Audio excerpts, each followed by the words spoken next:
Back from the dead.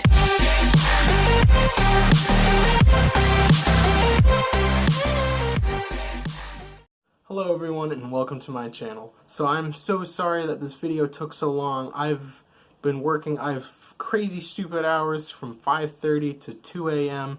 and from 2 o'clock to 10 p.m. It's weird. It gets hectic. So I made this video. It is called the Q&A, and it is because I received questions and whatnot from many forms of social media. So I will go through them all, answer as many as I can, and yeah. Let's start off with some of the ones that I got from Instagram. So to note before I go into these questions, I will not be putting the questions here on the bottom as many of the people wanted to remain anonymous, so I will not be putting them in. So I will just answer the question right here. Alright, first question is, what were some tell signs that you now realize are common symptoms of OSDD?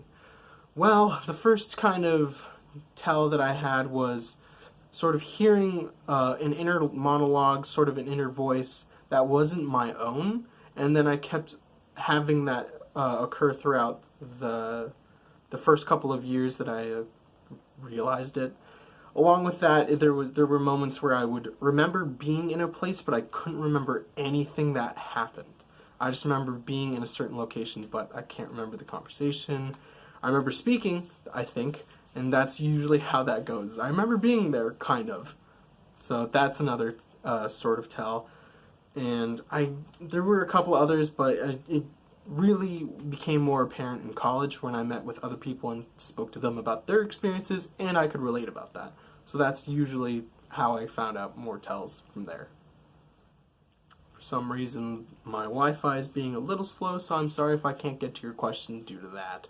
Second question from Instagram will be, I was wondering, are you always aware of what all your headmates are up to in the inner world? For example, if an alter was in the inner world and decided to make a pizza, would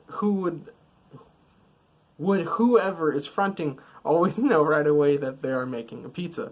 If so, does it ever get disorienting for whoever's in front to have that extra activity going on in the background? The answer to that is yes. It can get very disorienting, having certain things happen in the back, and you have to be able to quiet them down by saying, shh, I'm in a meeting or something.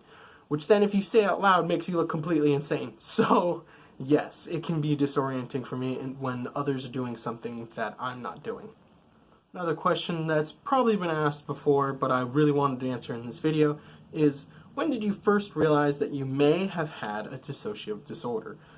Well, along with that other question, it kind of was tells, but I didn't know what anything meant until I came to college and started discussing with other systems.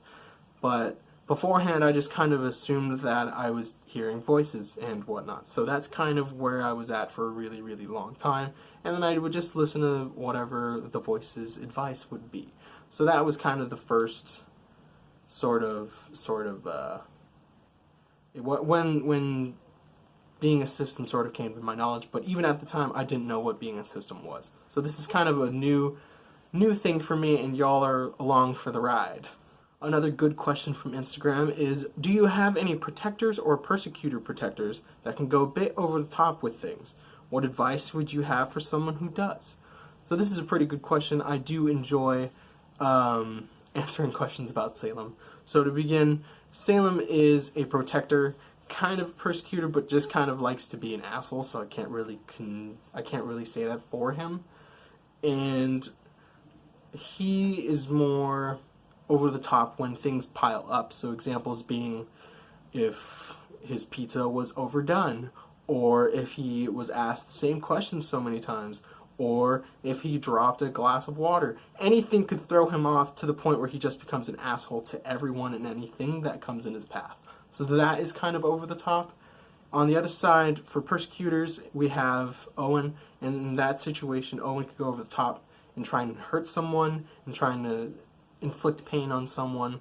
So those are the situations that I would deem time to rope them in. But usually I would let our persecutors or any protector persecutor out to just kind of do their own thing, feel included in being able to be allowed to front. So That's to answer the question. If they're kind of going over the top, do, if you can, tap them on the shoulder and be like, hey, I know this is your job, but you're blowing it out of proportion.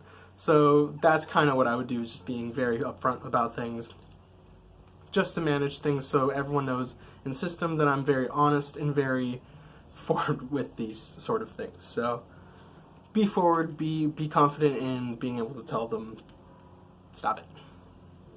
Since I can't get to any of the other questions that I had earlier, I'll just go to another form of social media and answer those questions. First question is, do you play Fortnite? No. I am an Xbox nerd. I have a ton of Xbox 360 games, Xbox One games, and that's usually where I hang out. And the games that I do get are usually requested or a gift or just anything that somebody has been like, you should play this game. So that's usually how I do that. Have you ever watched Harry Potter? Yes. Addison and I love watching Harry Potter, and it is just one of those things that we can relate with. So that is really, really nice to have Addison and I be able to watch these movies and sort of enjoy that time. I was also Harry Potter for 4 years when I was much younger, I think. I can't remember throughout that time frame, but I remember being Harry Potter a couple of times. Next question. Say something special about you.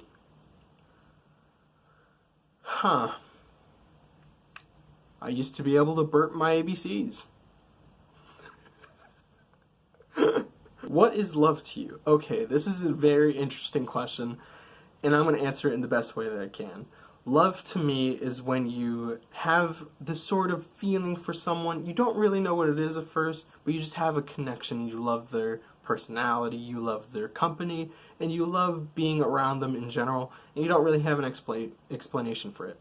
So that is love to me, is having feelings for someone and having a strong connection and being able to feel so comforted by their voice, by their presence, and that's love to me.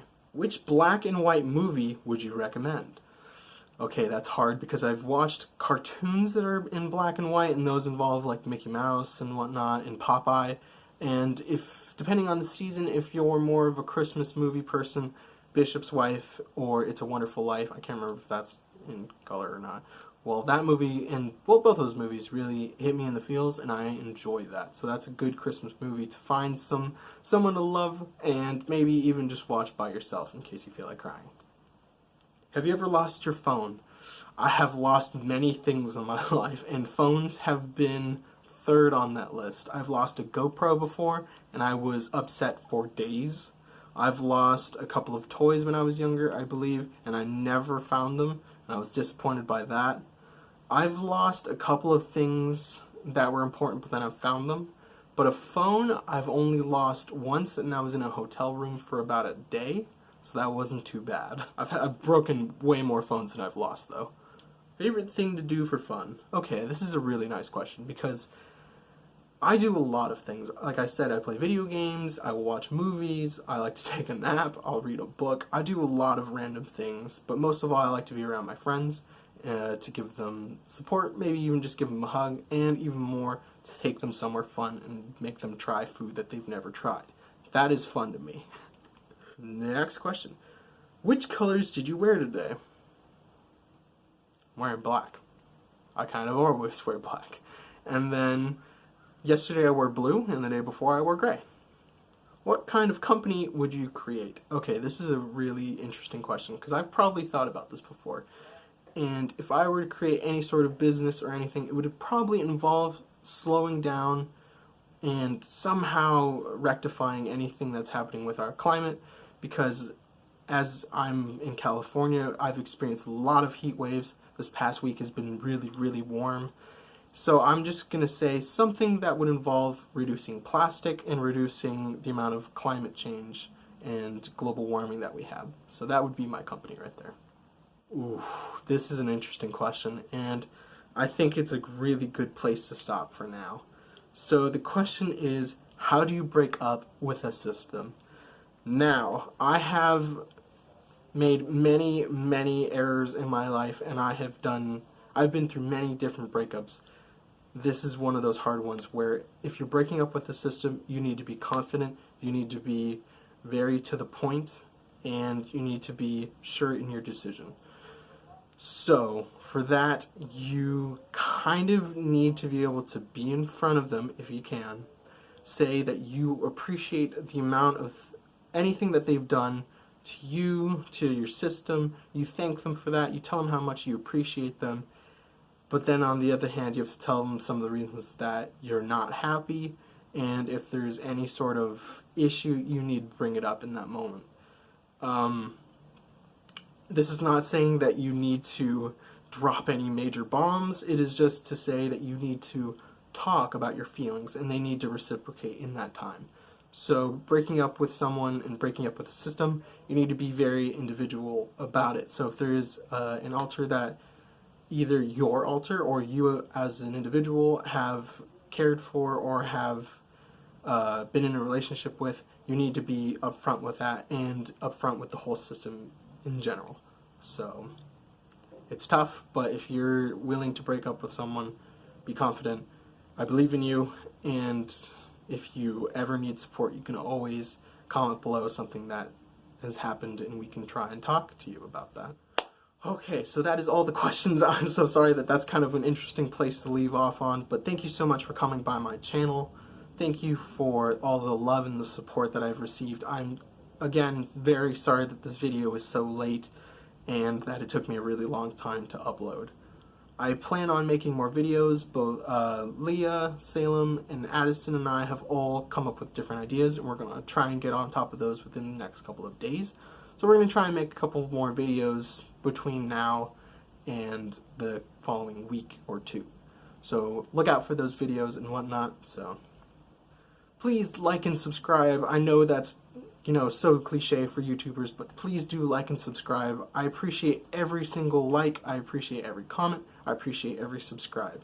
So thank you so much. I hope to make this video as soon as possible, and I appreciate everything that you've done. So thank you so much for coming by my channel. I will see you in the next video.